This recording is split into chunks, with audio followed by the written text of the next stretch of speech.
नमस्कार। अथ श्री माघ मास कथा 18वां अध्याय आरंभ। नैमिषारण्य तीर्थ में माघ महात्म सुन रहे 88,000 ऋषियों ने सूत जी से कहा, हे ऋषियों, भगवान दत्तात्रेय जी द्वारा वर्णित माघ महात्म मैंने आपको बता दिया। अब मैं महर्षि वशिष्ठ जी द्वारा धर्मराज दिलीप को कहे हुए माघ स्नान के फल और महात्म का वर्णन करता हूँ। इसका ध्यान पूर्वक श्रवण कीजिए। महर्षि वशिष्ठ जी ने कहा, हे राजन, माघ मास में नियम पूर्वक किए गए स्नान के संपूर्ण पुण्य फलों के वर्णन की सामर्थ्य तो देवताओं में भी नहीं है। माघ स्नान समस्त यज्ञों, दानों और व्रतों से श्रेष्ठ है। समस्त श्रेष्ठ दानों से प्राप्त होने वाले फल माघ स्नान करने से प्राप्त हो जाते हैं। हे राजन, यह ब्रह्म ज्ञानी के समान सद्गति को प्राप्त कराता है।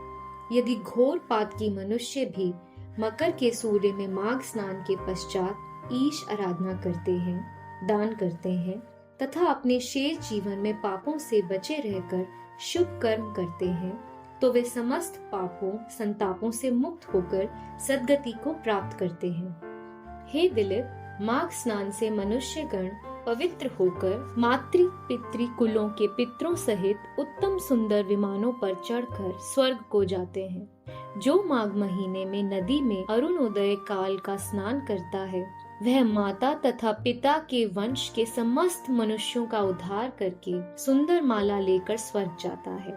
सदा के पापी, दुराचारी और कुकर्मी मनुष्य भी माघ स्नान और हरि की पूजा करने से पाप के बड़े समुदाय से निर्मुक्त होकर भगवान के सदृश शरीर वाले हो जाते हैं। पाखंडी मनुष्य भी प्रयाग में माघ के महीने में 3 दिन स्नान करने से सज्जनों की गति को प्राप्त होते हैं। संसार में पुण्य तीर्थों में माघ महीने का स्नान मनुष्य को अत्यंत श्रेष्ठ है। इससे मनुष्य ब्रह्मवेताओं की दशा को प्राप्त करता है, इसमें संदेह नहीं है। हे राजन, माघ स्नान का पुण्य फल इतना अधिक है कि प्राचीन काल में एक समय राजा इंद्र के श्राप से कठिन दुख भोगती हुई गंधर्व कन्याएं भी माघ स्नान करके उस श्राप से मुक्त हो गई थी। माघ स्नान अग्नि की तरह सब पापों को जलाकर नष्ट कर देता है। इति श्री पद्म पुराणे माघ महात्म 18वां अध्याय संपूर्ण। भगवान विष्णु की जय। धन्यवाद।